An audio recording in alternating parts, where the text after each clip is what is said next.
बैठक शुरू हो चुकी है। ये ठीक अंदर की तस्वीरें इस वक्त आप टीवी स्क्रीन पर देख पा रहे हैं और किस तरह से गुलाम नबी आजाद कांग्रेस पार्टी के वरिष्ठ नेता और पूर्व मुख्यमंत्री जम्मू कश्मीर के वो अपनी बात रखते हुए, ये अपने आप में बेहद महत्वपूर्ण तस्वीरें, क्योंकि आज एक नया दिन, नई शुरुआत मानी जा रही है। जम्मू कश्मीर के 14 नेताओं के साथ जिस तरह से बड़ी बैठक शुरू हो गई है, इन तस्वीरों में आप देख पा रहे हैं किस तरह से फारूक अब्दुल्ला साहब, पूर्व मुख्यमंत्री उमर अब्दुल्ला यहां पर बैठे हुए हैं, जितेंद्र सिंह केंद्रीय मंत्री की मौजूदगी है, तमाम बड़े नेताओं के साथ यह बैठक शुरू हो चुकी है। उपराज्यपाल मनोज सिन्हा की इसमें मौजूदगी है और इन तस्वीरों में जैसा कि हम देख पा रहे हैं, मुस्कुराते हुए गुलाम नबी आजाद साहब प्रधानमंत्री नरेंद्र मोदी के सामने अपनी बातें कहते हुए, और यहां पर ये ग्रुप फोटोग्राफ्स जो सामने आई है जिसमें प्रधानमंत्री नरेंद्र मोदी, उनके ठीक दाहिनी तरफ गृह मंत्री अमित शाह आपको दिखाई दे रहे हैं, बाईं तरफ उपराज्यपाल मनोज सिन्हा है, उनकी बाईं तरफ जम्मू कश्मीर के पूर्व मुख्यमंत्री गुलाम नबी आजाद हैं, पूर्व मुख्यमंत्री उमर अब्दुल्ला साहब आपको दिखाई दे रहे हैं। और इस तरह से ये कतार अपने आप में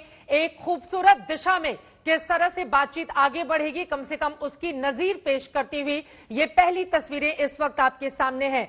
महत्वपूर्ण बैठक जिसकी शुरुआत हो चुकी है। आपको बता दें, इस मीटिंग के लिए जम्मू और कश्मीर के नेता पहले ही दिल्ली पहुंच चुके थे और जैसे ही घड़ी की सुइयों ने 3 बजाए, उसके बाद से पीएम आवास की ओर रुख करना सभी ने शुरू कर दिया। आपको बता दें, इस बैठक की सूचना मिलने के बाद ही जम्मू कश्मीर के नेताओं में एक अलग तरह का उत्साह भी दिखाई दे रहा है। जैसा कि आज ही हम सब ने फारूक अब्दुल्ला साहब को सुना, उन्होंने कहा कि मैं अपने मुल्क की बात करने के लिए जा रहा हूं, मैं अपने प्रधानमंत्री से बात करने के लिए जा रहा हूं। और यकीनन उनकी इन 2 लाइनों ने आज की इस बैठक की रूपरेखा और आगे जम्मू कश्मीर के साथ रिश्ते किस तरह से दिल्ली के बढ़ेंगे, इसको स्पष्ट तौर पर रेखांकित कर दिया। हालांकि महबूबा मुफ्ती की ओर से जम्मू कश्मीर के संदर्भ में पाकिस्तान के नाम का जब जिक्र किया गया तो उस वक्त जरूर एक ऐसी स्थिति पैदा हो गई जिसके बाद ये सवाल उठे कि पीएम के साथ बैठक के ठीक पहले क्या इस तरह का बयान उनको दिया जाना चाहिए था। हालांकि बाद में तमाम दूसरे नेताओं ने जो गुप्तकार से जुड़े हुए थे, उन्होंने इस बयान से किनारा कर लिया और उसको उनका व्यक्तिगत बयान बता दिया।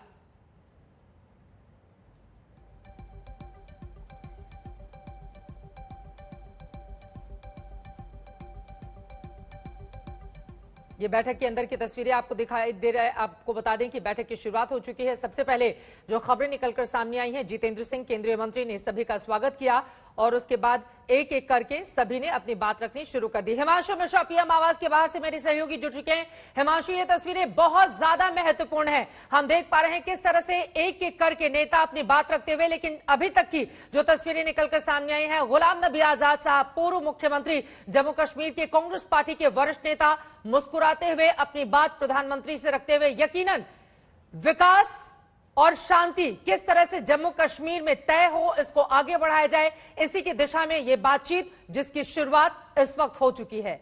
और क्या जानकारी हिमांशु? देखिए, बिल्कुल चित्रा, ये बात जरूर है कि ये बैठक बहुत ही महत्वपूर्ण है और आप देखिए जिस तरीके की तस्वीरें आई हैं, वो तस्वीरें बहुत कुछ बयां करती हैं कि पिछले कुछ दिनों के अंदर जो है झेलम में बहुत सा पानी बह गया है और अब 2 साल बाद जो है ऑल पार्टी मीटिंग हो रही है और उसको प्रधानमंत्री नरेंद्र मोदी चेयर कर रहे हैं। और उस बैठक से पहले ये तस्वीर आना, सभी नेताओं के साथ प्रधानमंत्री नरेंद्र मोदी की तस्वीर, साथ में गृह मंत्री और वहां के उपराज्यपाल मनोज सिन्हा, ये तस्वीर बहुत कुछ बयां करती है। ये जरूर है कि सरकार के एजेंडे में जो है वो विकास है और साथ ही साथ वहां की शांति है और लोकतांत्रिक ढांचे को कैसे मजबूत किया जाए जम्मू कश्मीर में, ये इस प्रक्रिया और इस बैठक का मुख्य एजेंडा है। साथ ही साथ चुनाव किस दिशा में होंगे, कब होंगे, इसको लेकर बातचीत होगी। लेकिन बड़ी बात यह है, जो नेता वहां से आए हैं वो अपनी बातों में क्या अपने एजेंडे को यहां पर रखेंगे, क्योंकि जो एजेंडा वो लेके आए हैं वो सरकार के एजेंडे में नहीं है, वो उनके एजेंडे में है। सरकार के एजेंडे में तो चित्रा विकास है वहां का, और वहां पर चुनावी प्रक्रिया को कैसे शुरू किया जाए, उसके लिए कैसे तेजी से आगे बढ़ा जाए, ये है एजेंडे में। अब देखना यह है धारा 370 को लेकर अगर महबूबा मुफ्ती कुछ कहती है तो सरकार की तरफ से क्या जवाब दिया जाएगा, क्योंकि इतना जरूर है कि जवाब जरूर दिया जाएगा। और ये बात सही है कि धारा 370 को हटाने के बाद रिस्टोर करने के लेकर जो मांग है उसको सरकार बहुत पहले ही जो है खारिज कर चुकी है।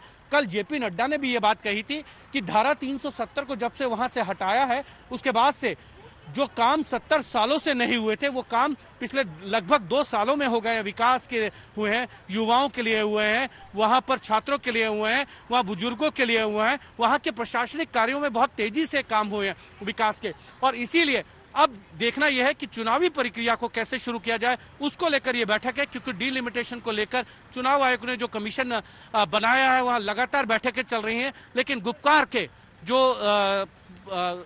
दल हैं वो उस डिलिमिटेशन की बैठक में जो है वो नहीं जा रहे थे। प्रधानमंत्री की तरफ से ये जरूर अपील की जाएगी कि डिलिमिटेशन की जो बैठकें हो रही हैं उसमें आप जाइए, अपने सुझाव दीजिए, अगर आपकी कोई मांग है तो उसको भी बताइए, लेकिन आप इस तरीके से लोकतांत्रिक प्रक्रियाओं का बहिष्कार नहीं करिए। ये एक शुरुआत प्रधानमंत्री की तरफ से है और ये कहा जा सकता है कि अब जम्मू कश्मीर को लेकर आने वाले दिनों में इस तरीके की बैठकें लगातार आपको देखने को मिलेंगी, क्योंकि सरकार चाहती है कि जम्मू कश्मीर का जो विकास है वो तेजी से हो, अन्य राज्यों की तरह जो है विकास की रफ्तार हो और मुख्य धारा में जम्मू कश्मीर को लाया जाए, जो पिछले कुछ समय से कटा हुआ। आप देखिए कि पिछले यूपीएससी के एग्जाम में देखें तो जम्मू कश्मीर के बहुत से यूथ जो हैं वो यूपीएससी के एग्जाम पास करके आए हैं। तो ये एक तरीके से एक संदेश है कि आप सब मिलकर आइए, अपनी अपनी भागीदारी तय कीजिए, जम्मू कश्मीर को आगे लेके जाने के लिए विकास में आपकी क्या भूमिका होगी ये और यही सबसे ज्यादा महत्वपूर्ण हो जाता है। हिमांशु, बहुत अहम जानकारी आपकी ओर से दी गई है और यकीनन वक्त की मांग भी यही है, दिल से दिल को कैसे मिलाया जाए, क्योंकि उसमें बहुत सारे ऐसे नेता हैं जाहिर तौर पर जिनकी नजरबंदी हुई थी जब 370 को हटाया गया था और उसके बाद से कई महीनों तक उनको नजरबंद करके रखा गया था, लेकिन आज वही नजरें मिला रहे हैं उन लोगों के साथ जो विकास के पैमाने को आगे बढ़ाने की कोशिश में है। और हमें यह भी नहीं भूलना चाहिए कि हाल के दिनों में हम सब ने देखा कि कैसे केंद्र सरकार की ओर से जम्मू कश्मीर के मद्देनजर जो पुराना बजट था उसको बढ़ाकर 2 गुने से भी ज्यादा कर दिया गया है। प्रतिबद्धता केंद्र सरकार की क्या है, इन तस्वीरों के जरिए आप देख सकते हैं। सबसे बड़ी बैठक जिसकी शुरुआत और ये सबसे बड़ी तस्वीर इस वक्त टीवी स्क्रीन पे सामने आप देख पा रहे हैं, जहां पर बैठक शुरू हो चुकी है। सबसे पहले फोटो सेशन जिसमें तमाम नेता आपको महबूबा मुफ्ती भी दिखाई दे रही है फारूक अब्दुल्ला की ठीक दाहिनी तरफ, उनकी मौजूदगी इस फोटो सेशन में। और उसके बाद इस बैठक की शुरुआत, इस बैठक में एक एक करके नेता अपनी बात रखेंगे और उसके बाद फिर प्रधानमंत्री नरेंद्र मोदी का सबसे आखिरी में इस बैठक में संबोधन होगा।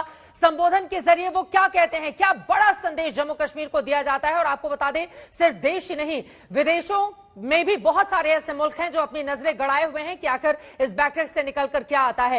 ये तस्वीरें अपने आप में काफी ज्यादा अहम हो जाती हैं। जम्मू कश्मीर को साथ साथ लेकर कैसे आगे बढ़ना है, चाहे वो केंद्र सरकार हो, चाहे वहां के स्थानीय बड़े नेता हो, उन सभी के साथ हाथ से हाथ मिलाकर ये तस्वीरें उसी को बयां करने के लिए काफी हैं। अशोक सिंघल इस वक्त मेरे सहयोगी जुड़ चुके हैं। अशोक, बैठक शुरू हो चुकी है, उसकी महत्वपूर्ण तस्वीरें भी आज तक लगातार अपने दर्शकों के सामने रख रहा है। इन तस्वीरों के मतलब और मायने क्या निकाले जाएं। और अशोक, आज का सबसे बड़ा इंटरव्यू तो आपने ही लिया था जब फारूक अब्दुल्ला साहब से आपने बातचीत की और उन्होंने स्पष्ट शब्दों में कहा कि देखिए पाकिस्तान को लेकर महबूबा का बयान उनका है, इससे मैं वास्ता नहीं रखता, मैं अपने मुल्क की बात करने आया हूं, अपने प्रधानमंत्री से बात करने के लिए आया हूं। उनका यह मैसेज बहुत बड़ा है, इसके संदेश और संकेत क्या समझे जाए। अशोक, देखिए चित्रा, सबसे बड़ी बात ये जो फोटो की बात कर रहे हैं उससे ये दिखाने की कोशिश है सब एक साथ हैं, पूरे ग्रुप फोटो जिस ढंग से कराया गया अंजना चित्रा उससे एक साफ मैसेज जाता है कि हम सब साथ हैं। जम्मू कश्मीर भारत का अभिन्न अंग है, पहले से भारत कहता रहा है और आज ये दिखाने की कोशिश है कि हम सब मिलकर के जम्मू कश्मीर को आगे लेके जाएंगे, विकास को और तेज करेंगे। वहाँ पे जो पिछले 70 सालों में नहीं हुआ उसको पटरी पे लाना है और आगे बढ़ाना है जम्मू कश्मीर को। दूसरी बात फारूक अब्दुल्ला की, चित्रा फारूक अब्दुल्ला ने जो महबूबा मुफ्ती ने कहा उसको लेकर के उन्होंने साफ तौर से कहा कि हम अपने वजीर आजम की बात सुने, अपने प्रधानमंत्री की बात सुने, अपने वतन की बात करने आए हैं, हम पाकिस्तान की बात नहीं करेंगे। हमको पाकिस्तान से यहाँ पर इस मीटिंग में कोई एजेंडा नहीं है हमारा, लेकिन महबूबा मुफ्ती की अपनी पार्टी है, अपना एजेंडा है उनका, वो अपनी बात रखेंगे, लेकिन हमको अपनी बात करनी है, हमको जम्मू कश्मीर की बात करनी है। और फारूक अब्दुल्ला ने एक बड़ी बात और कही कि प्रधानमंत्री ने जो इनिशिएट किया है वो स्वागत योग्य है, वो बड़ी बात है, एक नई पहल है, हम उसका स्वागत करते हैं।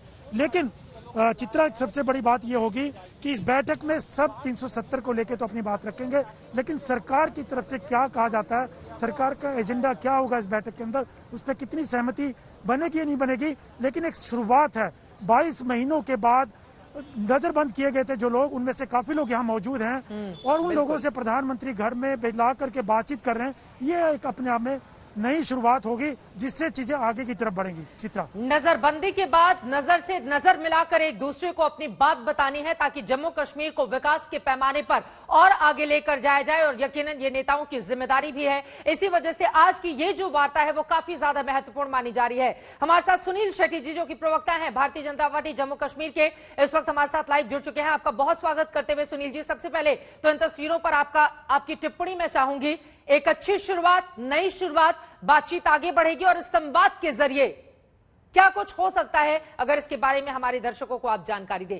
किस तरह से जम्मू कश्मीर को आगे बढ़ाने की दिशा में भारतीय जनता पार्टी के भी चूंकि कई नेता यहां पर मौजूद हैं जो स्थानीय हैं, क्या बातचीत करने के लिए? एक तो मुझे लगता है कि सभी के सभी जितने भी नेतागण हैं, सभी पार्टियों के एक बात पे तो सारे आम राय रखते हैं कि प्रधानमंत्री जी ने बहुत बड़ा इनिशिएटिव लिया है और सभी प्रधानमंत्री जी का समर्थन करते हैं इस इनिशिएटिव के लिए। दैट इज द रीजन कि सारे के सारे लोग वहां पे इकट्ठे हुए हैं। दूसरी बात, जिस चीज के ऊपर मुझे लगता है कि आम राय है वो ये है कि इलेक्शन जम्मू कश्मीर में हो जाने चाहिए डिलिमिटेशन प्रोसेस के जितनी जल्दी से जल्दी हो सकता है। भारतीय जनता पार्टी का इसमें संकल्प है कि इलेक्शन को डिले नहीं होने देना है। हमारी आम राय ये है कि इलेक्शन जो है वो जल्दी होने से एक रिप्रेजेंटेटिव गवर्नमेंट बनेगी और इसके ऊपर बाकी पार्टी भी हमारा समर्थन मुझे लगता है कि हमारे साथ ही रहेंगी। डेवलपमेंट का एक एजेंडा है बड़ा जिसके ऊपर की काम करने की जरूरत है, लेकिन जिस हालत में मैं देखता हूँ ये मीटिंग हो रही है, मुझे लगता है कि पॉजिटिविटी जो है वो ज्यादा है। कुछ नेगेटिव बातों को छोड़ दीजिए कि किसी जगह से डिमांड आ गई कि पाकिस्तान से बात करनी है या 370 या 35 की, उसको अगर हम इग्नोर करें तो बाकी पॉजिटिविटी है। लेकिन एक स्थिति जो है मौके के ऊपर जो फैक्चुअली करेक्ट स्थिति है उसको पॉलिटिकली समझने की जरूरत है।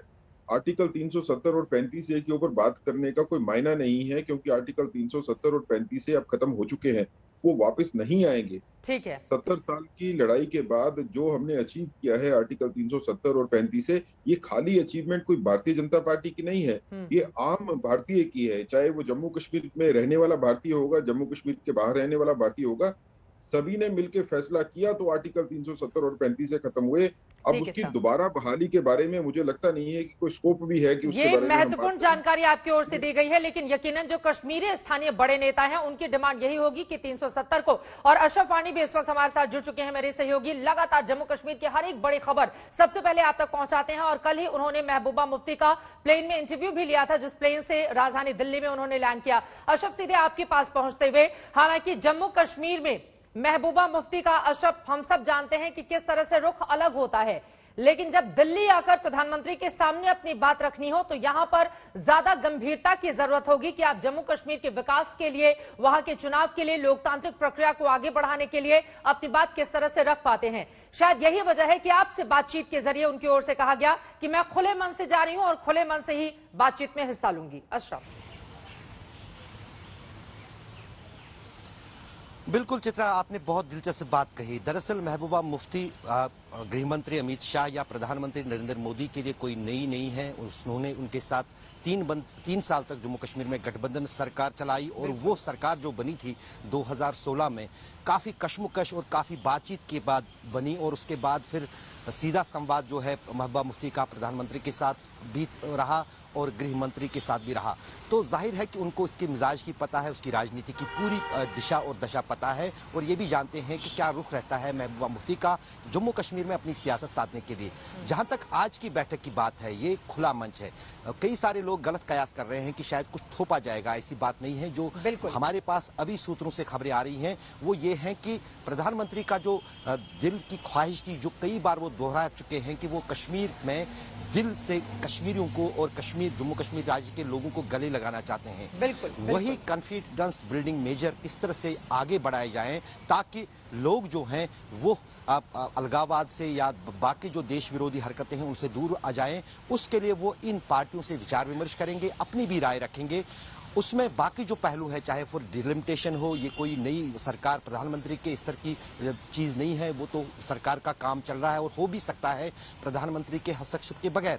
लेकिन आज की बैठक का मुख्य एजेंडा यही है कि किस तरह से जम्मू कश्मीर के हालात जो पिछले 2 साल से ठहर से गए हैं वो बेहतरी की ओर बढ़े, वहां अमन शांति लौट आए। जिस तरह से पर्यटक पहले कश्मीर जाते थे उसी तरह बिना किसी डर के वहां जा पाए, वहां चुनाव हो, वहां सरकार और यही केंद्र का एजेंडा भी है। बिल्कुल, ये महत्वपूर्ण जानकारी आपने दी है अशोक। मैं फौरन आपके पास आऊंगी क्योंकि एक बड़ी खबर इस वक्त आ रही है, सीधे उसका हम रुख करते हुए आपको बता दें, एक तरफ प्रधानमंत्री नरेंद्र मोदी की बैठक जम्मू कश्मीर के बड़े नेताओं के साथ जारी है, लेकिन इन सब पर अब ममता बनर्जी ने मोदी सरकार से सवाल खड़े कर दिए हैं। उनकी ओर से स्पष्ट दो टूक ये कहा गया है कि पता नहीं कश्मीर से पूर्ण राज्य का दर्जा क्यों छीना गया, ऐसा करने से दुनिया में भारत का नाम खराब हुआ है। ममता बनर्जी पश्चिम बंगाल के मुख्यमंत्री की ओर से ये बातें कही गई हैं और इस तरह से कश्मीर पर बैठक को लेकर ममता ने मोदी सरकार से सवाल पूछे हैं। क्या कहा है पश्चिम बंगाल के मुख्यमंत्री ने, सुनिए। इनके लिए बदनाम भी हुआ, क्या सब्जेक्ट है नहीं है मेरे को तो पता नहीं है। जब तक सब्जेक्ट मेरे को पता नहीं है तब हम कैसे बताएंगे। स्टेटहुड छीनना क्यों, क्या जरूरत था? लोगों तो पहले आजादी लोगों को चाहिए। आजादी अगर छीन के लेता है तो सब आजादी तो चला जाता है ना। ये तो देश के लिए कोई काम पे नहीं आया। उपरंत 1-2 साल कश्मीर में कोई टूरिस्ट भी जाने नहीं पाया और देश के लिए भी एक इज्जत का सवाल, देश का बहुत बदनाम भी हुआ है। जैसा वैक्सीन के लिए बदनाम भी हुआ है, इसका लिए भी हुआ है, ऑटोक्रेसी के लिए। पश्चिम बंगाल के मुख्यमंत्री को आप सुन रहे थे, सुनील शेट्टी जी। सीधे आपका रुख करते हुए उन्होंने दो टूक सवाल पूछा है, बताइए आप लोग कि आखिर पूर्ण राज्य का दर्जा अब क्यों छीन लिया गया और ऐसा करके दुनिया में देश का नाम खराब हुआ है। देखिए चित्रा, जो ममता जी ने शुरू ही बात की, उन्होंने कहा कि मुझे तथ्यों का पता नहीं। तो जब तथ्यों का पता नहीं है तो बोलना नहीं चाहिए था। 370 और 35 के खत्म होने के टाइम की अगर आप देखेंगे तो उस टाइम पे मिलिटेंसी की क्या पोजीशन थी और आज मिलिटेंसी की क्या पोजीशन है। ये 370 के बाद के जो हालात बने उसमें स्टेट को यूटी बनाना जो है वो जरूरी था और यूटी बना के 2 यूटीज में तब्दील करना भी जरूरी था। लद्दाख अलग से यूटी बनी और जम्मू कश्मीर अलग से यूटी बनी। लद्दाख की यूटी बनने के बाद जो है हम किस तरह से चाइना को वहां पे हरा पाए और किस तरह से हम पाकिस्तान को वहां पे काउंटर करते हैं, ये छुपा हुआ नहीं है। राजनीतिक तौर के ऊपर बयान देना जो है वो अलग बात है। दूसरी बात ये कहना कि पर्यटक रुक गए। अगर आप तथ्यों को देखें तो पिछले साल अक्टूबर से लेके इस साल जनवरी तक जो है कश्मीर में किसी होटल में कोई जगह कोई रूम अवेलेबल नहीं था। कोरोना के चलते हुए अभी पिछले 3-4 महीनों में पर्यटक जो है वो कम हुए हैं, लेकिन जैसे ही कोरोना खत्म होगा पर्यटक जो है फिर बड़ी मात्रा में आएंगे। व्यापक तौर के ऊपर शांति जो है वो कश्मीर के बीच में है। कुछ जो टारगेटेड जो किलिंग्स हैं वो हो सकती हैं, वो पॉलिटिकल वर्कर्स की किलिंग हो सकती हैं। इस तरह की टारगेटिंग को छोड़ दीजिए। आम हालात जो है कश्मीर में 370 और 35 के जाने के बाद जो है काफी हद तक जो है वो कंट्रोल में आ गए हैं।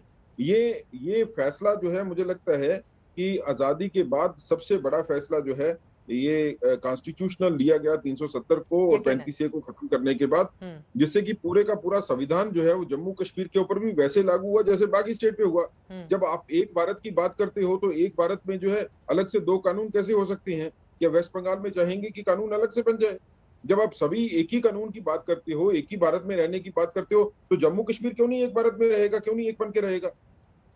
ये इस बयान में ही विरोधाभास है। ठीक है, ये महत्वपूर्ण बात आपकी ओर से कही गई है और टीएमसी की ओर से भी इस पूरे मामले में हम चाहेंगे कि आगे प्रतिक्रिया जरूर ले। अशोक, आपको बीच में ही रोकना पड़ा था, तस्वीरें हमारे सामने हैं और सबसे पहले जो तस्वीरें निकलकर सामने आई हैं गुलाम नबी आजाद साहब अपनी बात को रखते हुए, और इसी के साथ वो पहले वाली तस्वीरें भी जेहन में कौन जाती हैं जब गुलाम नबी आजाद श्रीनगर जाने की कोशिश कर रहे थे, लेकिन एयरपोर्ट से ही उन तमाम कांग्रेस के बड़े नेताओं को वापस भेज दिया गया था ताकि वहां पर शांति को कोई खतरा नहीं हो सके। एक वो दिन और उसके बाद डल झील किस तरह से जमी, उसके बाद वहां की बर्फ पिघली, अभी वो पानी पानी है और उसके ऊपर शिकारे को तैरते हुए भी तस्वीरें लगातार वहां से सामने आ रही हैं। इन तस्वीरों के जरिए क्या समझा जाए? ये जो राजनीतिक बर्फ जमी हुई थी फिलहाल वो अब पिघल रही है और इसी वजह से मुस्कुराते हुए, और हम सब ने देखा था उसके बाद किस तरह से प्रधानमंत्री नरेंद्र मोदी जब विदाई भाषण गुलाम नबी आजाद का था तो उनकी आंखों में आंसू थे उनको विदाई देते हुए। तो अपने आप में बहुत सारी बातें जो पास्ट की हैं वो भी फ्यूचर को निर्धारित करेंगी और शायद वो तस्वीरें भी इस वक्त हमारे सामने हैं। बिल्कुल चित्रा, आपने सही इस बात को पकड़ा। दरअसल अगर देखें तो प्रधानमंत्री ने क्योंकि जब से अनुच्छेद 370 हटा था खुद गृह मंत्री और प्रधानमंत्री ने कहा था कि 4 महीने के भीतर वो कश्मीर की तस्वीर बदलेंगे। प्रयास भी हुए, फिर कोरोना वायरस से कई सारी बाधाएं और रुकावटें आई। लेकिन अगर मन प्रधानमंत्री का कहीं बना है तो वो राज्यसभा में ही उस दिन बना था कि वो खुद एक बहुत बड़ी बैठक लेंगे कश्मीर को लेकर और कश्मीर समस्या के समाधान के लिए सबसे बड़ी पहल करेंगे। शायद वो दिन था जब गुलाम नबी आज़ाद ने बतौर नेता विपक्ष के जम्मू कश्मीर पर भाषण दिया था और कश्मीर की, जम्मू की, लद्दाख की जो दिक्कतें हुई है अनुच्छेद 370 हटने के बाद और यूनियन टेरिटरीज यानी केंद्र शासित प्रदेश बनने के बाद उनको एक एक करके गिनाया था। बिल्कुल। दरअसल चित्रा, देश के राजनेताओं और यहाँ के सियासतदानों को भी ये बात समझनी पड़ेगी कि डेवलपमेंट के साथ साथ कश्मीर में कुछ नाराजगी है, चाहे राजनीतिक दलों को हो या लोगों को हो। वरना कांग्रेस ने भी बहुत ज्यादा पैसा जो है, जब यूपीए 1 थी, यूपीए 2 थी, कितना उन्होंने भी कार्य काम किए, मिनिमम डेवलपमेंटल प्रोग्राम्स बनाए जिनके लिए विशेष फंड थे, लेकिन उससे भी समस्या का समाधान नहीं निकला। और अब जो है भारतीय जनता पार्टी की तरफ से जो सरकार चल रही है, इनकी तरफ से भी विकास कार्यों पर काफी जोर है। आपको बीच में मुझे रोकना पड़ रहा है, अपनी बात आप आगे पूरी कीजिएगा। हमारे साथ लगातार प्रधानमंत्री के आवास से अशोक सिंघल भी जुड़े हुए हैं, हिमांशु मिश्रा भी जुड़े हुए हैं, सुनील शेट्टी जी भारतीय जनता पार्टी के नेता हमारे साथ मौजूद हैं। कुल मिलाकर जमहूरियत को और कश्मीरियत को कैसे बुलंद किया जाए, आगे लेकर जाया जाए और विकास के पैमाने पर एक बड़ी लकीर जम्मू कश्मीर की जनता खींचे, इसी के मद्देनजर यह बैठक काफी ज्यादा महत्वपूर्ण मानी जा रही है। क्या कुछ निकलकर सामने आता है, इसी पर देश भर की निगाह आज टिकी हुई है। प्रधानमंत्री के साथ बैठक से पहले फारूक अब्दुल्ला ने साफ कर दिया है कि महबूबा की पाकिस्तान परस्ती से उनका कोई लेना देना नहीं है। आज तक से बातचीत में फारूक बोले कि पाकिस्तान से बातचीत का एजेंडा महबूबा का निजी एजेंडा है। कश्मीर के सवाल पर जिस गुपकार गठबंधन का गठन हुआ उसमें पहली गांठ दिखने लगी है। वजह बना है पाकिस्तान। महबूबा मुफ्ती ने पाकिस्तान से बातचीत का जो राग अलापा, उसके साथ सुर मिलाने से फारूक अब्दुल्ला ने ना कह दिया है। आज तक से बातचीत में फारूक ने जो कुछ कहा उससे साफ हो गया है कि पाकिस्तान प्रेम पर महबूबा का साथ देने वाला कोई नहीं। न सिर्फ जम्मू कश्मीर या हमारे मुल्क के अंदर बल्कि पूरे खिते में तो इसके बगैर कोई चारा नहीं है। क्लियर कर दिया, नो कॉम्प्रोमाइज ऑन दैट। और डायलॉग की बात, हमसे डायलॉग कर रहे हैं। हम कहते हैं कि ये दोहा जाके तालिबान से डायलॉग कर रहे हैं, आपने सुना होगा हमारी गवर्नमेंट। तो जम्मू कश्मीर में डायलॉग करे और सबके साथ करे और पाकिस्तान के साथ भी करे रेजोल्यूशन के लिए। जहाँ तक इंडिविजुअल का सवाल है, वो एक पार्टी की लीडर हैं, वो पार्टी की बात करती हैं, उसमें मैं कुछ नहीं कह सकता क्योंकि उनका एजेंडा अपना है, मेरा एजेंडा अपना है, दोनों पार्टीज हैं और कोई ऐसी बात नहीं है। लेकिन प्राइम मिनिस्टर के इस इनिशिएटिव को किस ढंग से देखते हैं आप? मैं देखता हूं कि एक बहुत अच्छा कदम है। हमारे यहाँ कहते हैं देर आया दुरुस्त आया, बेटर लेट देन नेवर। और अच्छा कदम उठाया कि बातचीत करने से मसले हल करने की जरूरत है। जरा गौर कीजिएगा फारूक अब्दुल्ला के इस बयान की टाइमिंग पर। यह बयान उस वक्त आया जब थोड़ी ही देर बाद प्रधानमंत्री मोदी से वो मुखातिब होने वाले हैं, यानी कि फारूक साहब ने बैठक के लिए माकूल माहौल बना दिया। महबूबा अपने ही बिछाए सियासी जाल में फंस कर रह गयी। वैसे टाइमिंग तो महबूबा की भी लाजवाब थी। कश्मीर पर विमर्श में उन्होंने बेहद सोच समझकर पाकिस्तान की घुसपैठ कराने की कोशिश की। ये दोहा जाके तालिबान से डायलॉग कर रहे हैं, आपने सुना होगा हमारी गवर्नमेंट। तो जम्मू कश्मीर में डायलॉग करे और सबके साथ करे और पाकिस्तान के साथ भी करे। कश्मीर के मामले में पाकिस्तान परस्ती की धुन दो ही दलों से उठती रही है, वो है पीडीपी और नेशनल कॉन्फ्रेंस। यानी फारूक अब्दुल्ला ने साफ कर दिया है कि पाकिस्तान के भरोसे सियासी वैतरनी पार करने वाली कश्ती में अब महबूबा अकेली रह गई हैं और फिर देश भर से आ रही आक्रोश की इन तस्वीरों को तो वो देख ही रही होंगी। अशोक सिंघल, दिल्ली, आज तक।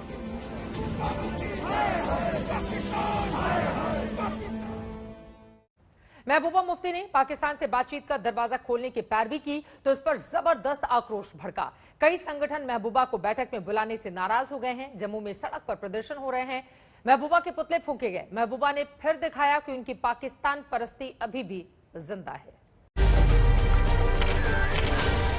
जम्मू कश्मीर में डायलॉग करे और सबके साथ करे और पाकिस्तान के साथ भी करे। ये आक्रोश महबूबा मुफ्ती की पाकिस्तान परस्ती के खिलाफ है। पाकिस्तान से बातचीत की वकालत करने वाली महबूबा से पीएम की मुलाकात इन्हें मंजूर नहीं। जम्मू में महबूबा मुफ्ती के पोस्टर जलाए जा रहे हैं। डोगरा फ्रंट ने बाकायदा फ्रंट ही खोल दिया है। आप मेरे पीछे देख सकते हैं कि यहाँ पर डोगरा फ्रंट के जो कार्यकर्ता हैं प्रदर्शन कर रहे हैं महबूबा मुफ्ती के खिलाफ, और इन्होंने मांग की है कि महबूबा मुफ्ती के खिलाफ जो है केस दर्ज होना चाहिए और उनको जेल में डाल दिया जाना चाहिए। तो साफ तौर पर जम्मू की सड़कों पर आप आक्रोश देख सकते हैं। इनके हाथों में तिरंगा है, जो तिरंगा देश की आन बान शान और अस्मिता का प्रतीक है। पीएम नरेंद्र मोदी की तरफ से न्योता जाते ही महबूबा मुफ्ती की जुबान पर सबसे पहले पाकिस्तान का नाम आया था। महबूबा पाकिस्तान की पैरवी में लग गई थी। डायलॉग की बात हमसे डायलॉग कर रहे हैं। हम कहते हैं कि ये दोहा जाके तालिबान से डायलॉग कर रहे हैं। आपने सुना होगा हमारी गवर्नमेंट। तो जम्मू कश्मीर में डायलॉग करे और सबके साथ करे और पाकिस्तान के साथ भी करे रेजोल्यूशन के लिए। बातचीत और बंदूक, ये दोनों चीजें साथ साथ नहीं चल सकती। पाकिस्तान लगातार भारत के खिलाफ आतंकवाद की घटनाओं को बढ़ावा दे रहा है। पाकिस्तान के कब्जे वाले जम्मू कश्मीर हो या लाहौर, कराची, रावलपिंडी, इस्लामाबाद हो, वहां पाकिस्तान ने आतंकवादियों के ट्रेनिंग कैंप्स खोल के रखे हैं। एक तरफ पाकिस्तान जम्मू कश्मीर के अंदर आतंकवादियों की घुसपैठ करा के जम्मू कश्मीर के बेगुनाह लोगों की हत्याएं करेगा, और दूसरी तरफ उस पाकिस्तान से कौन बातचीत करेगा। इसलिए पाकिस्तान के साथ बातचीत नहीं हो सकती। बंदूक और बातचीत ये दोनों साथ साथ नहीं चल सकती। महबूबा का यही बयान जनता को चुभ गया। बजरंग दल सड़क पर उतरा है। सरकार को याद दिलाने की कोशिश हो रही है कि पाकिस्तान की तरफदारी करने वाली महबूबा को इतनी तवज्जो क्यों देना। ये गुस्सा लाजमी है। जब कश्मीर में अमन की कोशिश हो रही है तो पाकिस्तान एक बार फिर तिलमिलाया दिख रहा है। उसकी बौखलाहट सामने आ रही है। 3 तस्वीरें देखिए। श्रीनगर में आतंकी हमला हुआ और सीआईडी इंस्पेक्टर की हत्या कर दी गई। श्रीनगर में ही पुलिस थाने पर पेट्रोल बम से हमला कर दहशत पैदा करने की कोशिश हुई। उधर कठुआ बॉर्डर पर पाकिस्तान से घुसपैठ की कोशिश की गई। यानी पाकिस्तान कश्मीर में आतंक की सप्लाई में कोई कसर नहीं छोड़ रहा। पाकिस्तान की सेना और आतंकियों का गठजोड़ फिर से भारत के खिलाफ जोर लगा रहे हैं। जिस तरह से हमने देखा है कि हथियार और असला ड्रोन के जरिए हमारे देश में भेजा जा रहा है, ये भी एक खतरा है। मतलब कि अगर इस तरह से असला और एमुनिशन और ड्रग्स अगर हमारे देश में आते रहेंगे तो हो सकता है कि हमारे अंदरूनी माहौल को बिगाड़ने की कोशिश जारी है। जो पाकिस्तान ऐसी साजिश करे, बैठक से पहले माहौल बिगाड़ने का षड्यंत्र करे, उस पाकिस्तान से महबूबा बातचीत की पैरवी करें तो आक्रोश होना स्वाभाविक है। दिल्ली में मंजीत नेगी के साथ सुनील जी भट्ट, जम्मू आज तक। सबसे बड़ी कवरेज आज दिन भर जो महाबैठक पीएम आवास पर चल रही है उस पर आप देख रहे हैं लगातार आज तक पर। और ये तस्वीरें जो इस वक्त आपके सामने हैं, ये तस्वीरें बेहद खास हो जाती हैं जमहूरियत और कश्मीरियत के लिहाज से। किस तरह विकास के पैमाने पर नई नई लकीर हर रोज खींचे, इसको लेकर केंद्र सरकार प्रतिबद्ध और उसी को आगे बढ़ाने की कल्पना के मद्देनजर इन तमाम पार्टियों से बातचीत ताकि उसको मूर्त रूप भी भविष्य में दिया जा सके। प्रधानमंत्री की बैठक बीते 1.5 घंटे से लगातार जारी है। 3 बजे दोपहर से ये बैठक पीएम आवास पर शुरू हो चुकी है। तमाम हमारे संवाददाता अलग अलग हिस्सों से पल पल की जानकारी इस बैठक के अंदर क्या कुछ चल रहा है उसको लेकर आप तक पहुंचा रहे हैं। लेकिन कश्मीर को लेकर पीएम मोदी के आवास पर ये 14 नेता एक साथ बैठक कर अपनी बातें उनके सामने रख रहे हैं। प्रधानमंत्री नरेंद्र मोदी की पहल पर जम्मू कश्मीर के 8 दलों के नेताओं की सीधे प्रधानमंत्री नरेंद्र मोदी से मुलाकात हो रही है। 370 हटाए जाने के बाद ये हालात सामान्य बनाने की सबसे बड़ी कोशिश, सबसे बड़ी पहल और सबसे बड़ा संवाद माना जा रहा है। ये रिपोर्ट देखिए।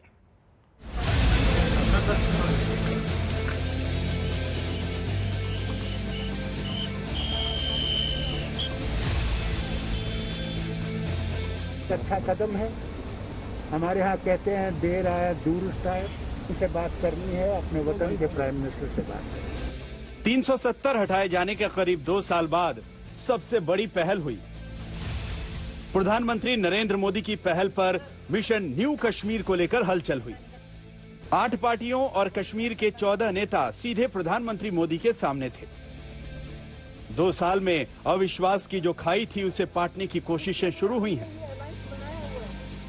कश्मीर में लोकतंत्र की जड़ों को मजबूत कर विकास को रफ्तार देने की बात शुरू हुई है।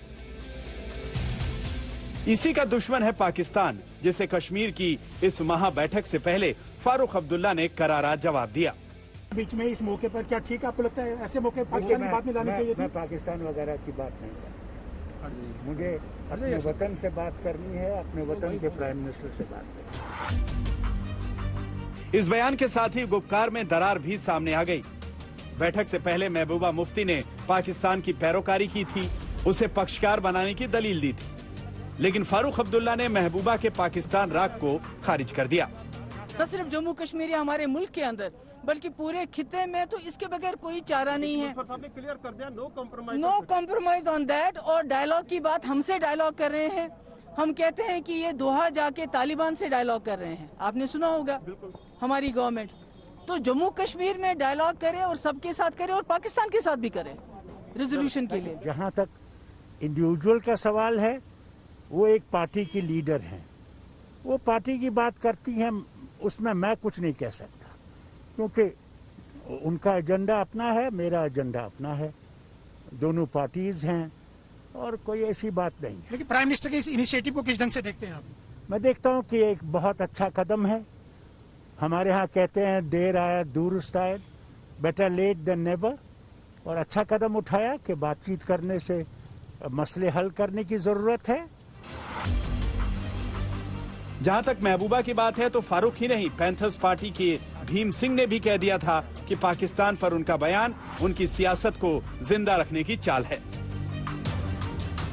पॉलिटिकल को जिंदा रखने की कोशिश है, वरना इस सेंटेंस का कोई महत्व नहीं है जम्मू कश्मीर की राजनीति में। इस खींचतान के बीच प्रधानमंत्री के साथ होने वाली बैठक से पहले सरकार के स्तर पर भी हलचल तेज रही। बैठक से पहले गृह मंत्री अमित शाह प्रधानमंत्री से मिलने उनके आवास 7 लोक कल्याण मार्ग पहुंचे। वहीं जम्मू कश्मीर के उपराज्यपाल मनोज सिन्हा और केंद्रीय मंत्री जितेंद्र सिंह भी पहुंचे। दरअसल 5 अगस्त 2019 को कश्मीर का विशेष राज्य का दर्जा खत्म करने के बाद से लेकर अब तक बहुत कुछ बदल चुका है। जम्मू कश्मीर का विशेष राज्य का दर्जा खत्म हो चुका है। जम्मू कश्मीर को 2 केंद्र शासित प्रदेशों में बांट दिया गया है। लद्दाख को जम्मू कश्मीर से अलग किया जा चुका है। इंटरनेट सेवा बंद कर दी गई थी, जिसे 18 महीने बाद इस साल फरवरी में बहाल किया गया है। इस बीच 2020 में वहां डीडीसी के चुनाव भी कराए गए, जिसमें गुपकार गठबंधन ने पहले शामिल न होने का फैसला किया और फिर फैसला बदलते हुए इसमें शामिल हुआ। गुपकार ने सबसे ज्यादा सीटों पर जीत दर्ज की, लेकिन बीजेपी दूसरे नंबर पर रही और उसे कश्मीर घाटी में भी कामयाबी मिली। इन 2 सालों में आतंकी घटनाओं में कमी आई है, पत्थरबाजी की घटनाएं बंद हो चुकी हैं। ऐसे में अब परिसीमन के बाद विधानसभा चुनावों का माहौल टटोला जा रहा है और उसी के तहत महाबैठक की ये कवायद हुई। हिमांशु मिश्रा और मौसमी सिंह के साथ अशोक सिंघल, दिल्ली, आज तक। विकास और शांति के नए आयाम गढ़ने के लिए जम्मू कश्मीर बेकरार है और इसी वजह से ये तस्वीरें अपने आप में काफी ज्यादा महत्वपूर्ण मानी जाती हैं। यकीनन वहां के विकास के लिए ये जो तमाम नेता इस वक्त प्रधानमंत्री निवास स्थान पर पीएम के साथ बैठक कर रहे हैं, इनकी मौजूदगी काफी ज्यादा अहम हो जाती है। इसमें महबूबा मुफ्ती, आपको बता दें, 14 महीनों तक उनकी नजरबंदी रही। 370 हटाए जाने के बाद फारूक अब्दुल्ला 6 महीने तक, 232 दिन तक उनके बेटे उमर अब्दुल्ला, वहीं सज्जाद लोन तकरीबन 1 साल तक। ये तमाम नेता जो नजरबंद रहे उनको रिहा किया गया और उसके बाद कश्मीर जब विकास के पैमाने पर एक के बाद एक कई लकीरें खींचता हुआ चला गया, तो यकीनन अब इन नेताओं की जिम्मेदारी है कि उसको आगे कैसे बढ़ाया जाए। वो तमाम खाका पीएम के सामने ये लोग रखें। और इसी पर बातचीत करने के लिए कई खास मेहमान इस वक्त हमारे साथ जुड़ चुके हैं। हमारे साथ मौजूद हैं सुनील शेट्टी, जो कि प्रवक्ता हैं जम्मू कश्मीर भारतीय जनता पार्टी के, इरफान हाफिज लोन साहब, जो कि कश्मीरी एक्टिविस्ट हैं, वो भी हमारे साथ मौजूद हैं, और हमारे 2 सहयोगी पीएम आवास राजधानी दिल्ली से सीधे जुड़े हुए हैं, अशोक सिंघल और हिमांशु मिश्रा। सबसे पहले अशोक, आपके पास रुख करते हुए, चूंकि एक एक करके नेता अपनी बात यहां पर रखते हुए हंसते मुस्कुराते अच्छे माहौल में ये बातचीत हो रही है, अंदर से कोई भी जानकारी अगर आपको मिल रही हो तो उसके बारे में बताएं हमारे दर्शकों को। मैं लौटूंगी, इस सवाल का जवाब आप दीजिएगा, लेकिन उसके पहले इस वक्त की बड़ी खबर आ रही है। तीसरी लहर के लिए उद्धव सरकार की बड़ी तैयारी है। आपको बता दें कि कोरोना की तीसरी लहर से निपटने की तैयारियां भी राज्य सरकारों की ओर से अब शुरू की जा चुकी है। सभी जिलों के लिए प्लान तैयार करने के दिशा निर्देश जारी किए गए हैं। कोरोना की तीसरी लहर की आशंका पर ये निर्देश जारी किए गए हैं। 7 सबसे ज्यादा संक्रामक जिलों में सबसे ज्यादा सावधानी बरती जाए, टेस्ट और वैक्सीनेशन पर ज्यादा जोर दिया जाए। उद्धव सरकार की ओर से सीधे दिशा निर्देश। पंकज उपाध्याय हमारे संवाददाता जुड़ चुके हैं मुंबई से ज्यादा जानकारी के साथ। पंकज, हम सब ने देखा दूसरी लहर को लेकर बात हो या बच्चों को इस बीमारी से दूर रखने की बात हो, उसको लेकर उद्धव सरकार ने अच्छा कामकाज किया जिसकी केंद्र से भी तारीफ हुई, और अब तीसरी लहर से निपटने के लिए भी तमाम प्लान बनाए जा रहे हैं। क्या कुछ जानकारी मिल रही है, क्या बताया गया है? देखिए, कोविड टास्क फोर्स ने सबसे पहले तो ये कहा है कि 2 से 3 हफ्तों के अंदर तीसरी लहर आ सकती है। आप साथ ही साथ जिस तरीके से हमने देखा है डेल्टा प्लस वेरिएंट के भी महाराष्ट्र में 21 मामले आ गए हैं, इसी को देखते हुए कुछ समय पहले ही उद्धव ठाकरे ने एक रिव्यू मीटिंग ली थी, जिसके बाद ये फैसला लिया गया है कि महाराष्ट्र में जितने जिले हैं वो हर एक अपने लिए एक सेपरेट प्लान बनाएंगे। उस प्लान का अप्रूवल और रिव्यू मुख्यमंत्री खुद करेंगे। साथ ही साथ ये भी कहा गया है, मुख्यमंत्री ने ये कहा है कि जल्दबाजी में भी कुछ चीजें ओपन ना करें, क्योंकि ब्रेक द चेन और लेवल 5 के जो यहाँ पर ऑर्डर दिए गए थे उसके हिसाब से कई, मुंबई भी जिसमें शामिल है, उसमें जो 5% से नीचे की बात कही गई थी पॉजिटिविटी रेट वीकली, और साथ ही साथ ऑक्सीजन बेड अवेलेबिलिटी की बात कही थी वीकली, उसके हिसाब से कई जिले ऐसे हैं जो ग्रेड 1 में आ रहे हैं। लेकिन मुख्यमंत्री ने इस वक्त कहा है कि जल्दबाजी करना बहुत घातक साबित हो सकता है, क्योंकि डेल्टा प्लस वेरिएंट के केसेस भी सामने आ रहे हैं, साथ ही साथ तीसरी लहर का खतरा भी बन रहा है। इसलिए नया ऑर्डर ये है कि हर एक जिले को अब एक नया प्लान अपने लिए बनाना पड़ेगा। शुक्रिया इस पूरी जानकारी के लिए पंकज, आपका। पंकज उपाध्याय हमारे संवाददाता जानकारी देते हुए, हर जिले को अब नया प्लान तैयार करना होगा, क्योंकि अब डेल्टा प्लस ये जो नया वेरिएंट है ये यकीनन बड़े खतरे के साथ दस्तक देने को तैयार है, और इसी वजह से अब जिम्मेदारी है राज्य सरकारों की उससे निपटा जाए। फिलहाल ये तस्वीरें जो बेहद खास आपको टीवी स्क्रीन पर दिखा रहे हैं। अशोक, पहला सवाल आपसे ही पूछा था, अंदर से क्या कुछ जानकारी मिल रही है उसके बारे में बताइए हमारे दर्शकों को। अशोक सिंघल। देखिए चित्रा, सबसे बड़ी बात यह है कि सरकार की ओर से तमाम पार्टी के नेताओं को ये बताया जा रहा है कि हमने क्या क्या कदम उठाए वहाँ विकास के लिए, जम्मू कश्मीर की बेहतरी के लिए, और आगे हमारी क्या योजनाएं हैं। ये तमाम चीजें बताई जा रही हैं, एक प्रेजेंटेशन दिया जा रहा है, और सरकार जानना भी चाहती है पार्टी के नेताओं से जो वहाँ पे इनवाइट किया गया है कि आप लोग क्या चाहते हैं, उनकी भी राय ली जाएगी। लेकिन सबसे पहले सरकार की ओर से ये बताया जा रहा है कि हमारे एजेंडे में क्या है, हम क्या चाहते हैं जम्मू कश्मीर के लिए। हम चाहते हैं वहाँ पे विकास हो, जम्मू कश्मीर को मेन स्ट्रीम में लाया जाए, जो इतने सालों से विकास नहीं हुआ उसको आगे बढ़ाया जाए, वहाँ पे तरक्की हो, वहाँ पे रोजगार के साधन ज़्यादा से ज़्यादा हो, इंडस्ट्री लगे। ये तमाम चीज़ों को लेकर के सरकार की ओर से बताया जा रहा है इन तमाम पॉलिटिकल पार्टीज के नेताओं को, और उसके बाद एक एक करके तमाम पॉलिटिकल पार्टीज के नेता बोलेंगे, चाहे फारूक अब्दुल्ला हो, गुलाम नबी आजाद हो, महबूबा मुफ्ती हो। लेकिन मैं सबसे बड़ी बात आपको ये बताना चाहता हूँ चित्रा, जो महबूबा मुफ्ती ने पाकिस्तान से बातचीत की बात कही थी कि बातचीत करनी चाहिए, वो इस बैठक में उस मुद्दे को उठाना बहुत ही लगता है कि नामुमकिन है कि इस बैठक में नहीं उठ पाएगा ये, क्योंकि एजेंडा कुछ और है इस बैठक का, विकास है, जम्मू कश्मीर को आगे ले जाना है। तो महबूब मुफ्ती ने बाहर तो जरूर बोला होगा, लेकिन इस बैठक में वो मुद्दे को उठाएंगी ऐसा कम ही लगता है, ऐसे कम चांस है।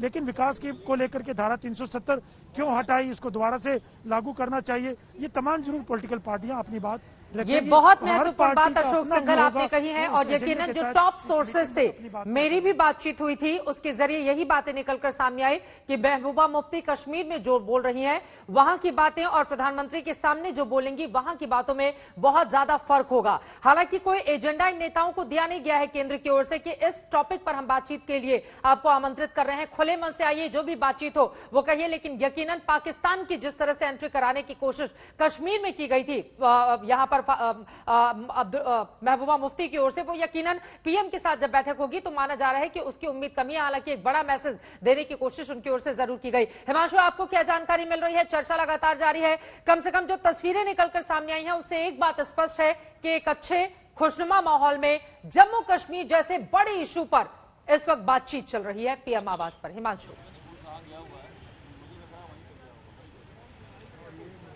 देखिए बिल्कुल चित्रा, जिस माहौल में ये बातचीत हो रही है, ये कहा जा सकता है 2 साल बाद ये बैठक बुलाई गई, ठीक है, लेकिन जब बैठक बुलाई गई है तो बातचीत के जरिए जो है वो दिल के अंदर जो दूरियां हैं उसको कम करने के लिए बुलाया गया है।